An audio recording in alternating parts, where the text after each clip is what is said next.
I mean, the majority can be wrong, all right? Can be dead wrong. But it's not true that all scientists believe in creation. There's a book here by Robert Gentry. Robert Gentry is a good friend of mine from Tennessee. He was a very famous scientist who did work on the disposal of radioactive waste, nuclear waste. What do you do with this waste product? He would do research on the granites around the world. He discovered that as you looked at granites under a microscope, you find they got little tiny halos in them. Radiopolonium halos. We'll get into more of that later. But as soon as they found out that his research was proving evolution is not true, because he really proves the earth was never a hot molten mass. He never mentioned creation, never mentioned God, just purely scientific research. They published him in all the major journals until somebody said, wow, guys, Gentry's work is proving the Big Bang Theory wrong. They took away his funding and shut him off like a spigot. They persecuted somebody just because his work was not supporting the sacred cow, i.e. evolution. Roger DeHart was a science teacher at Burlington Edson High School near Seattle. He was told, they brought him into the office and said, you cannot tell your students about errors in the textbooks. All he was doing was bringing in current science journals. Here's a textbook that says the baby has gill slits, like we covered on video 4. DeHart would bring in a science journal, says, guys, I'm sorry, it says in the textbook on page 220 that the baby has gills. That's not true. Here's a current science journal. See, here's the evidence. He never mentioned God, never mentioned the Bible, never mentioned creation. He just said this textbook's not accurate, and they told him he couldn't do that. You can't inform your students that the book is out of date? That's the kind of persecution Christians get, or anybody gets, when they try to go against this evolution theory. Evolution is a carefully protected state religion. Just like communism was a carefully protected state religion when you grew up over there. You don't dare question it. Okay? Kevin Haley was a biology teacher in Oregon. He lost his job simply because he exposed errors in the textbooks. He told them, hey, this book's not right, there's a mistake here. They said, you're fired. Can't teach if you say there's errors in our books.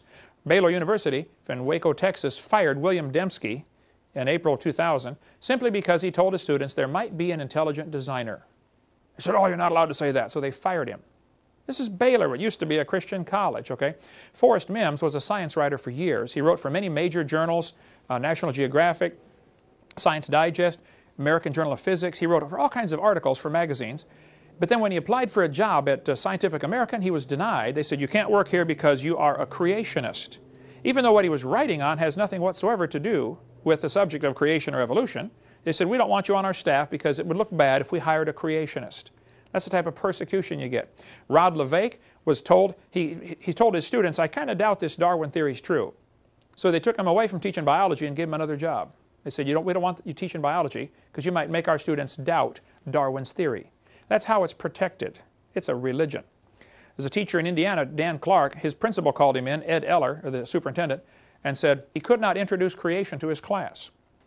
Now there's no law against teaching creation at all. There are no court cases that says you can't teach creation. They just said you can't be mandatory. But teachers always have the right to teach creation. But here's the problem. The law says you can teach it, the court says you can teach it, but your boss now says you can't. So he quit his job finally over that. He stood firm and said, look, I'm not going to bow to this one. He quit his job. Dean Kenyon wrote the book Pandas and People. He was a science teacher at San Francisco State University. He wrote this book and says, it's a biology textbook, basically, a science textbook, that says, hey, you know, there must have been some kind of designer. This is so complicated, this is amazing. There must have been a designer. It doesn't try to get him saved or converted to be a Baptist or a Buddhist or a Catholic. It just says, look, there must be a designer. He was a tenured biology professor, San Francisco State University. He had written all kinds of books about evolution when he believed in it. Then he got converted and said, you know, I really doubt that theory is true. It doesn't work. And so they fired him. But he was tenured, so he sued them and got his job back, and they put him in as a lab assistant washing test tubes, stuff that, you know, the students do. He had to sue him again to get his real job back. Just because he said, I think there might be a creator to this universe. That's the type of persecution you get. When I spoke in Lubbock, Texas several years ago, they had a professor there named Dr. Dini, D-I-N-I, who teaches biology. He told his students, if you don't believe in evolution, don't come ask me for a recommendation to go off to medical school, because I won't give you one. He said, it was on his website for years. He said, if you don't believe in evolution, you'll never get a recommendation from me. Well, when I went to speak there in Lubbock, Texas, The students offered Dr. Denny $1,000 if he would debate me for 2 hours, and he refused. $1,000 for 2 hours. That's pretty good money, Leah. How'd you like to make $1,000 for 2 hours? I mean, he said no, he won't do it. The persecution that happens against Christians and against creationists in the secular school system is mind-boggling. What are they afraid of? So I say, well, it's not true that all scientists believe in creation, but many scientists that do believe in creation are afraid to say anything because they know the kind of persecution you're going to get. How many teachers were there in Ukraine that did not believe in communism but didn't dare say anything about it? You know, anybody, even if you don't even smile right at Stalin, he'd kill you. You know, you'd end up in the gulag someplace. That's the kind of thing that's happened in America, believe it or not. If a person doesn't support the evolution theory vocally and actively, they'll be banished to academic Siberia. They lose their grant money, they will lose their job. You know, it's sad.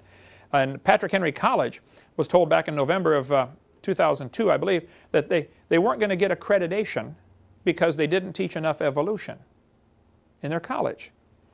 There's an article in Agape Press here. A university professor said she was asked to resign for introducing elite students to flaws in Darwinian thought at the Mississippi University for Women. I spoke just north of there a few weeks after this happened. I talked to some of the people involved. This lady was told she had to resign her job because she was her teaching might make students doubt Darwinism. What are they going to school for, an education or indoctrination? Yeah, you're going to get an education, I thought. And it used to be that way, but it's just not anymore. It's pretty sad. And this lady said that this professor that wanted to fire her hadn't even heard her speech. But she was, you know, raising doubts about Darwinism. All kinds of scientists down through history, I mean like thousands of them, all the branches of science were started by creationists. There's a list, there's a good list on Answers in Genesis. Just go to answersingenesis.org website and type in scientists who believe creation. And it'll bring up all kinds of articles, and you can read about all these scientists down through history who have been creationists. Very famous scientists. I've often asked evolutionists, I say, guys, can you name me one advancement in modern science we've had because of the evolution theory? Is that why we have computers? Is that why we have, you know, telephones, radios? Is that why we went to the moon? What advancements can be named because of this evolution theory? They've never given an answer. There is nothing. The theory is useless. But all major science, all the whole branches of science in the last 400 years were started by creationists. Now, they weren't all young earth creationists like me, and they certainly weren't all independent, temperamental, fundamental, right-wing, radical Baptists like me.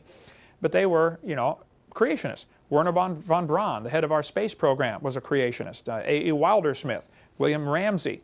The Wright brothers, they studied birds. They said, we want to see how the designer, the creator, how God made the birds, and we'll learn how to make an airplane by studying airplanes. The guy who invented the MRI, magnetic resonance imaging machine, is a young earth creationist. There are creationists today. There are a couple good books we have in our library or for sale on our website. In 6 Days is one, and On the Seventh Day. This is 50 scientists who believe in creation. Here's 40 more scientists who believe in creation. You can get these. There are thousands of scientists who do believe in creation, do not believe in evolution. Karl Popper, a famous leading philosopher of science, he said, evolution is not a fact. Evolution doesn't even qualify as a theory or hypothesis. It's a metaphysical research program. It's not really testable science. Evolution is a religion. And they get so angry when I tell them that, which is probably why I tell them that, you know, every few minutes, because I enjoy pushing the right buttons, you know. Julian Huxley, his grandfather, Thomas Huxley, was the guy who really pushed Darwin when Darwin's book came out. Julian Huxley said, I suppose the reason we leapt at Origin of Species was the idea of God interfered with our sexual mores. We don't want God telling us what to do. That's why they've accepted evolution. Michael Ruse said, evolution is promoted by its practitioners as more than a mere science. Evolution is promulgated as an ideology, a secular religion, a full-fledged alternative to Christianity with meaning and morality. He said, I am an ardent evolutionist and an ex-Christian. But I must admit that in this one complaint, and Mr. Gish is one of many to make it, the literalists are right. Evolution is a religion. This was true of evolution in the beginning, and it's true of evolution still today. Evolution is a religion in every sense of the word. Evolution is a fairy tale for grown-ups. The theory has helped nothing in the progress of science. It's useless. So it's not true they all believe it. Nearly all branches of science were started by creationists. Evolution theories added nothing to science. When students or professors fear expressing their real honest thoughts, they're not getting educated, they're getting indoctrinated. Students get flunked for not supporting the evolution theory. Every week when I go out and speak, somebody will come to me and say, when I was in biology class, I wrote a paper and the teacher gave me an F because it didn't support evolution, or because I dared to go against the evolution theory. I get calls like that.